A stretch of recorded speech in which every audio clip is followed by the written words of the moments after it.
구독, 좋아요, 알림 설정 부탁드리겠습니다.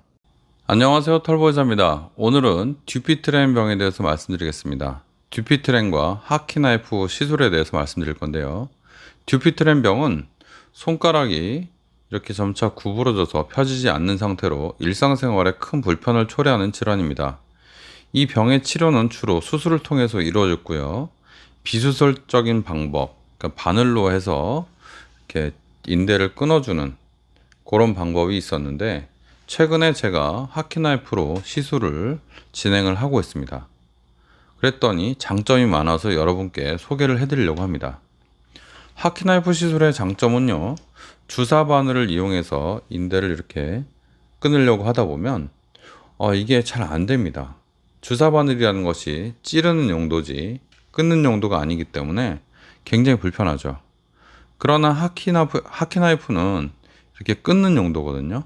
그래서 하키나이프를 이용했더니 여러 면에서 월등한 경과를 보입니다. 이 시술은 두꺼워진 손바닥 인대를 보다 확실하게 절개할 수가 있어서 수술 직후에 손가락 움직임이 기존의 주사 바늘로 하는 것보다 월등하게 개선되고요.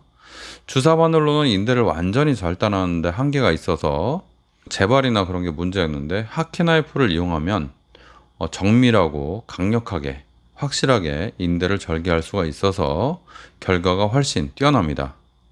그래서 이런 장점 때문에 환자들이 보다 빠르고 효과적으로 손가락 기능을 회복할 수 있습니다. 해보면요, 굉장히 회복이 빠릅니다. 기존의 주사 바늘 절개 방법은 회복이 빠르긴 했지만 효과가 제한적이었는데, 또 재발률도 높다는 단점이 있었습니다. 주사 바늘은 방금도 말씀드렸지만 이렇게 뚫는 게 목적이지 자르는 게 목적이 아니기 때문에, 인대를 횡으로 이렇게 이걸 잡고 있는 인대를 횡으로 잘라내는 그런 기능은 아무래도 떨어질 수밖에 없습니다. 잘 재발을 했죠. 심하게 말하시는 분들은 주사 바늘 시술은 거의 의미가 없다, 이렇게 말씀하시는 분들도 많았습니다. 하키나이프 시술은 이런 단점을 보완해서 두꺼워진 인대를 확실하게 절개하고, 절개한 것을 확인까지 또 해서 확실하게 수술하는 것처럼 절단을 해놓기 때문에 결과가 훨씬 더 안정적이고 우수한 경과를 보여줍니다. 하키나이프 시술을 했을 때 재발 가능성은 없냐? 사실 이 듀피트렌 병은요, 수술로 해서 이 인대를 완전히 절개해서 끊어서 밖으로 절개를 해서 제거를 해도 재발을 합니다. 주사 바늘로 하는 경피적 시술, 주사 바늘로 끊어놓는 거는요, 재발이 굉장히 많다고 되어 있고요. 하키나이프 시술은 그럼 과연 재발이 어떠냐?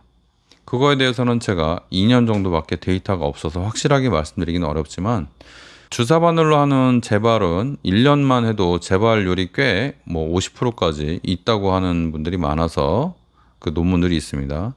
그래서 2년 동안 관찰했는데 재발 환자가 없었어요, 아직까지는. 그래서 하키나이프로 하는 수술 후에 경과가 다른 시술이나 어떤 수술보다도 경과가 더 좋은 게 아닌가 하는 생각을 하고 있습니다. 물론 데이터를 더 모아봐야 되겠지만 지금까지는 재발이 거의 없었던 것 같습니다. 2년 동안은요. 하키나이프 시술은 그래서 결국 경피적 시술, 기존에 했던 것보다 효과도 좋고 재발도 적을 거라고 거의 예상이 됩니다. 이 하키나이프 시술의 또 장점은요, 환자의 어떤 부담을 덜어주죠. 손바닥을 이렇게 길게 째서 수술을 하면요, 몇 달 동안 손을 못 쓸 수가 있어요. 진짜로 이게 상처가 잘 안 났거든요.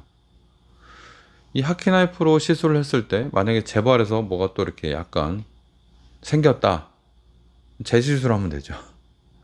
재시술하면 됩니다. 그래서 부담이 별로 없지 않을까 하는 생각이 들고, 듀피트렌 환자분들도 일상생활 하시고 생업을 해야 되잖아요. 이 생업을 한다고 했을 때 몇 달 동안 손을 못 쓰면 너무 부담이기 때문에, 하키나이프 시술은 제가 보니까 일주일, 2주일이면 거의 손을 부담 없이 다 쓰시고 문제 없다고 봤을 때 획기적인 그런 치료가 아닌가 하는 생각이 듭니다. 앞으로의 그 기대하는 거는요. 장기적인 연구와 관찰이 더 필요하지만 현재까지 경과로 봤을 때 하키나이프 시술이 듀피트렌 환자한테 아주 큰 도움이 될 수 있는 혁신적인 치료법으로 자리 잡을 가능성이 높다.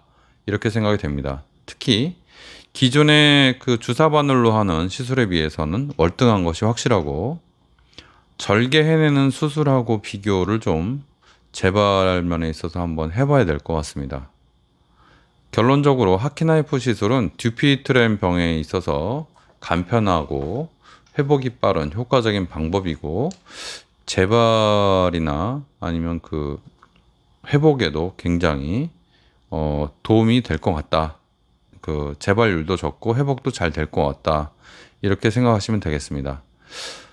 부디 하키나이프 시술이 듀피트렌 환자들에게 큰 도움이 되었으면 좋겠습니다. 그러나 이 시술에 또 큰 단점이 하나 있는데 하키나이프가 쓰기가 까다롭다는 게 단점이에요. 듀피트렌 시술을 할 때 문제가 손바닥에 있는 그 인대, 근막을 어떻게 선택해서 정확하게 절개할 것인가. 이렇게 있으면 이게 힘줄인지 근막인지 구별하기가 어려울 수 있거든요. 순전히 만져서 확인을 해야 되는데 그 만져서 확인하는 과정이 그렇게 쉽지는 않습니다. 기술적으로 어려운 게 굉장히 단점인데 어차피 주사 바늘로도 이 시술을 하시는 분들이 있다고 치면 하키나이프로도 역시 시술을 할 수 있는 선생님들이 많이 있지 않을까 하는 생각이 듭니다. 듀피트렌 병에 대한 새로운 치료 제안, 하키나이프 시술을 제안합니다. 감사합니다. 털보사였습니다.